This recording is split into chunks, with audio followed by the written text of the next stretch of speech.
3월 4일 큐티 본문 마태복음 18장 21절에서 35절까지 말씀을 제가 읽도록 하겠습니다. 그때 베드로가 나와 이르되 주여 형제가 내게 죄를 범하면 몇 번이나 용서하여 주리이까 7번까지 하오리이까. 예수께서 이르시되 내게 이르노니 7번뿐만 아니라 7번을 70번까지라도 할지니라.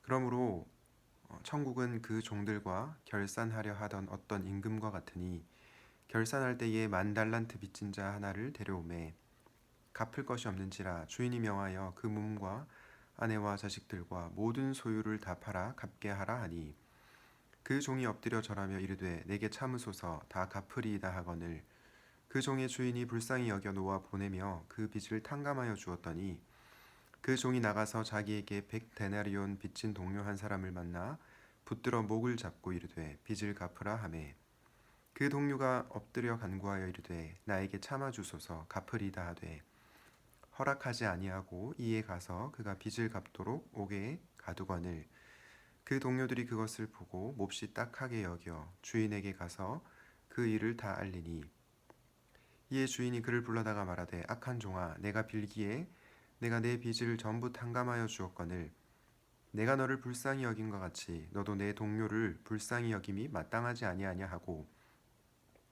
주인이 노하여 그 빚을 다 갚도록 그를 옥졸들에게 넘기니라. 너희가 각각 마음으로부터 형제를 용서하지 아니하면 나의 하늘 아버지께서도 너희에게 이와 같이 하시리라. 아멘. 오늘 용서 그 불편한 진리라는 말씀을 전하도록 하겠습니다. 여러분 오늘 본문은 용서에 관한 말씀인데요. 베드로가 예수님께 질문하고 있습니다. 형제가 죄를 범하거든 얼마나 더 용서를 해야 됩니까? 언제까지 용서를 해야 합니까? 라고 질문하고 있습니다. 오늘 본문을 통해서 용서에 대한 주님의 말씀을 우리가 묵상해보고자 합니다. 첫 번째로 알 수 있는 사실은 우리에게는 지속적인 용서가 필요하다는 것입니다. 오늘 예수님께서 베드로에게 이렇게 답하십니다. 이르시되 내게 이르노니 7번뿐 아니라 7번을 70번까지라도 할지니라. 여러분 이것이 무슨 뜻입니까? 7번을 70번까지 하면 그 다음부터는 용서하지 않아도 된다는 말씀입니까? 그렇지가 않죠. 예수님께서 하신 말씀은 지속적으로 그리고 끝까지 용서를 하라고 제자들에게 요구하고 있는 것입니다.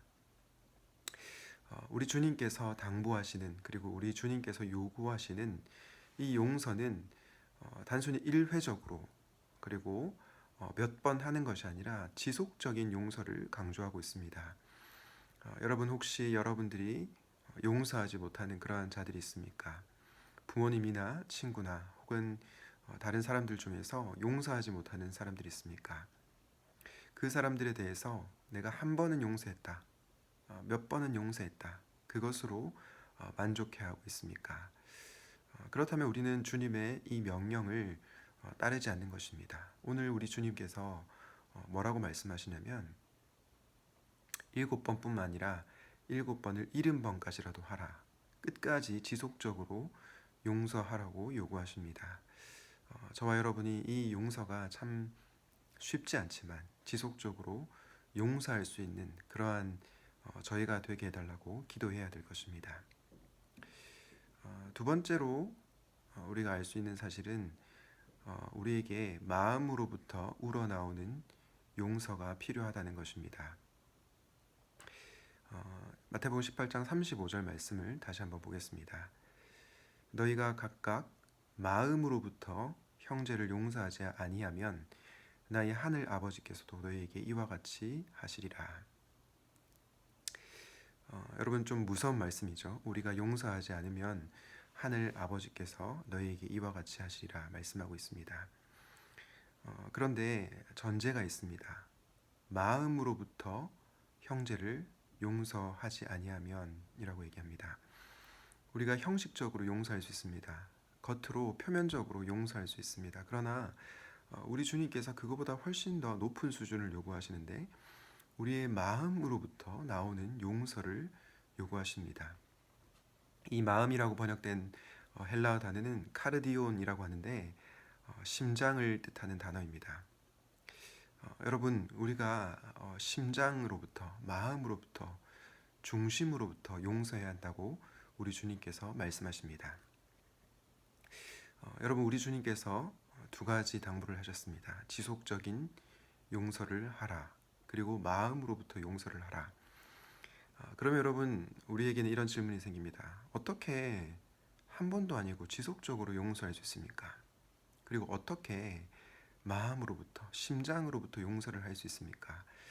이런 질문이 당연히 생길 거라고 생각합니다. 우리가 어떻게 용서를 할 수 있을까요? 마지막으로 우리가 오늘 본문을 통해서 알 수 있는 사실은 우리가 용서받은 것을 기억해야 한다는 것입니다. 여러분, 오늘 만달란트 빚진 자 그리고 100데나리온 빚진 동료가 나오고 있습니다. 여러분, 이 이야기를 통해서 우리가 알 수 있는 사실은 무엇입니까? 우리가 주님께 이미 용서를 받은 자라는 것입니다. 우리의 삶이 하나님의 자비로 말미암아 예수 그리스도의 공로로 말미암아 우리 같은 죄인이 용서받았다는 사실입니다. 참 우리가 누군가를 용서하지 못하는 이유가 저는 여기에 있다고 생각합니다. 우리가 용서받은 그 기쁨 그리고 우리가 용서받은 그 깊이 그것을 우리가 정말 깊이 깨닫는다면 우리는 지속적으로 그리고 마음으로부터 용서를 할 수 있을 것입니다. 오늘 큐티 본문 28페이지에 보면 이런 글이 있습니다. 우리는 만달란트 탕감받은 사람이 아니다. 우리가 받은 용서는 만달란트와는 비교할 수 없는 주님의 생명값이다. 여러분, 나 같은 죄인을 위해서 우리 주님께서 그분의 심장을 바쳤습니다. 그분의 십자가의 사랑으로 우리를 용서하셨습니다. 우리가 이것을 기억할 때 지속적으로 그리고 마음으로부터 용서를 할 수 있을 것입니다. 여러분, 밀양이라는 영화를 보셨습니까? 저는 이 영화를 보면서 굉장히 불편했지만 또 오늘날 한국 교회의 현실을 정말 정확하게 드러내주는 영화라고 생각했습니다. 그런데 여러분, 저는 이 밀양이라는 영화를 보면서 대부분의 이 밀양에 나온 문제 제기 그리고 문제 의식에 동의를 했지만 한 가지 받아들이기 어려운 부분이 있었습니다. 그것이 뭐냐면 기독교의 진리는 그 어떤 죄인이라고 하더라도 그 사람이 회개하면 그 회개하는 자를 하나님께서 그리스도의 공로에 근거해서 용서해 주신다는 것입니다. 물론 우리가 죄를 지었을 때 가해자가 피해자에게 뻔뻔한 태도를 취해서는 결코 안 됩니다. 반드시 성경에서도 나와 있듯이 배상을 해야 하고 책임을 져야 합니다. 그리고 죄에 따른 대가를 받아야 합니다. 그것은 틀림없는 사실입니다. 우리가 죄에 대해서 가볍게 생각하고 그냥 덮고 넘어가서는 안 됩니다.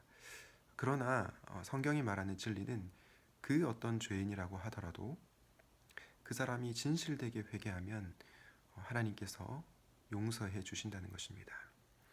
사랑하는 여러분, 저와 여러분은 죄로 인해서 죽을 수밖에 없는 마땅히 하나님의 진노를 받을 수밖에 없는 그런 존재들입니다. 그런데 하나님의 자비로 말미암아 우리가 용서함을 받았습니다. 그리스도의 십자가 사랑으로 우리가 용서함을 받은 것입니다. 그 사랑을 할 때, 그 용서의 기쁨을 할 때 우리 주변의 사람들을 용서하며 살아갈 수 있을 것입니다. 용서, 그 불편한 진리, 지속적으로 용서하는 것, 그리고 마음으로 용서하는 것 참 쉽지 않습니다. 우리에게 불편한 진리입니다. 그러나 우리 주님께서 저와 여러분을 용서하셨다는 것을 기억하시고 여러분의 주변의 사람들을 용서하고 사시기를 우리 주님의 이름으로 축원드립니다.